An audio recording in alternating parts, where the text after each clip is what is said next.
Researchers discover hidden portrait in 15th-century Duchess prayer book. The Duke of Brittany had his second spouse's likeness painted over an image of his late first wife after Yolande of Anjou, wife of Francis I, Duke of Brittany, died in 1440. Her husband had her likeness painted over with a portrait of his second wife.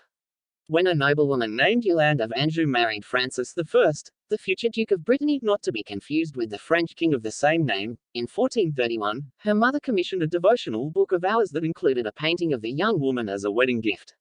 After Yolande died just 9 years later, the Duke married again, and had the image of his first wife replaced with a painting of his new one, Isabella Stuart of Scotland. As Sam Russell reports for PA Media, the University of Cambridge's Fitzwilliam Museum discovered the artistic cover-up after noticing a portion of the portrait that was darker than the paint surrounding it. Staff then used infrared light to investigate. That's when the underdrawing was revealed, museum co-curator Suzanne Reynolds tells PA. The original image showed Yolande kneeling in prayer before the Virgin Mary, reports Owen Jarris for Life Science. The redone painting portrays Isabella in the same position, with St. Catherine of Alexandria beside her. At the death of his first wife, Francis may have taken control of the prayer book and ordered it to be customized to best suit Isabella, Reynolds tells Life Science. It is possible Isabella had some input. For example, the inclusion of St. Catherine, who was not there before, indicates that Isabella may have had a special devotion to this saint. In addition to adding Isabella's image, artists hired by Francis painted her coat of arms on the floral borders of many of the book's pages. Per the art newspaper's My F. Kennedy, scientists at the Fitzwilliam were able to distinguish the different paints used by the two sets of artists. The book's original illustrators, based in Angers, used red lead paint, while the artists in Nantes who painted over the portrait used vermilion red for Isabella's gown and coats of arms. Researchers used infrared light to reveal the painted-over likeness of the Duke's first wife, Yolande of Anjou.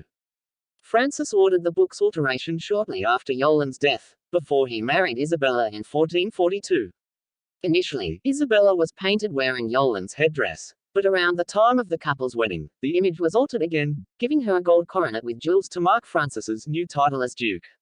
Later on, the book was once again altered, with Isabella's daughter Margaret adding another page depicting herself kneeling before the Virgin.